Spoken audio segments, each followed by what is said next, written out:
Hi guys, this is the Kitchen Fairy and with another recipe video today to share. And for today it is baking.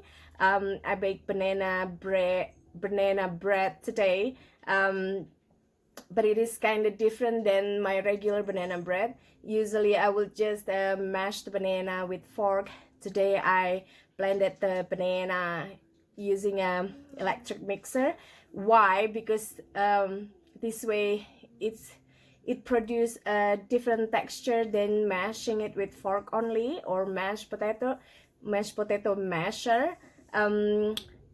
It also gives you a kind of paler result compared to banana bread that you only mash with fork. So in other words, kind of like somewhat prettier. Just the look a little bit when you slice it. It's not like, you know, there's the fiber from banana in the regular banana bread that I often share. It's just for the texture. You don't have to use electric blender as I did, but if you like that kind of whitish or pale banana bread result, check out the full video and I'll see you soon again. Bye.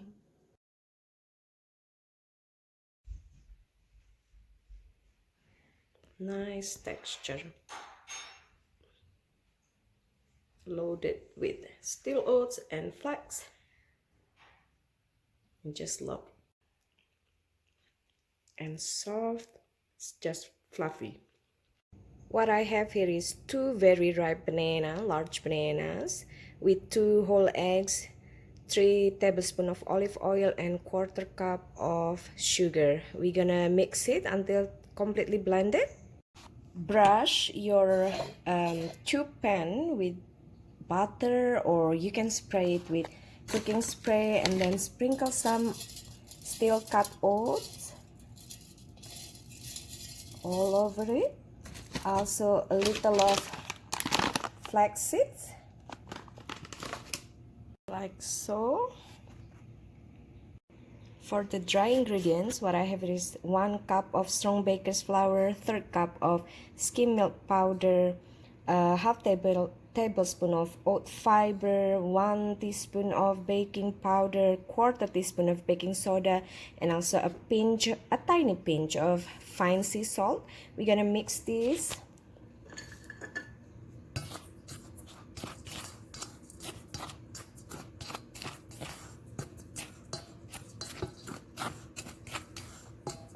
Oh, also forgot the dark one was clove powder.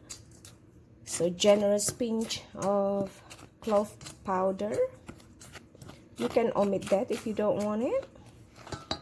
Now we're gonna pour in the banana mixture into dry mixture.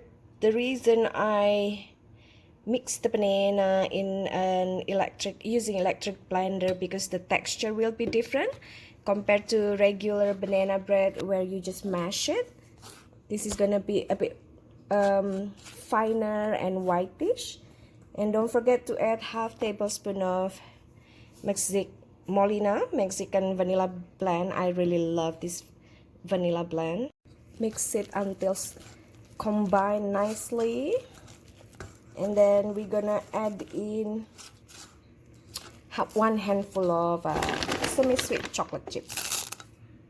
In the pan, I'm also gonna just add a couple of chocolate chips here and there. And then we're gonna pour our batter onto the prepared pan. Once poured, you just want to smear it nicely, covering the bottom of the pan.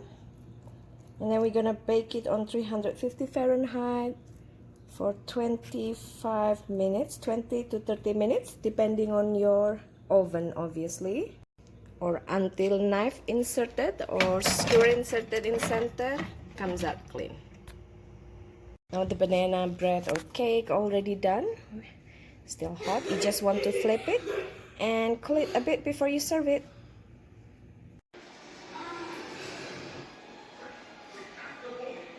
Let the bread cool completely before, or slightly before, slicing and serving.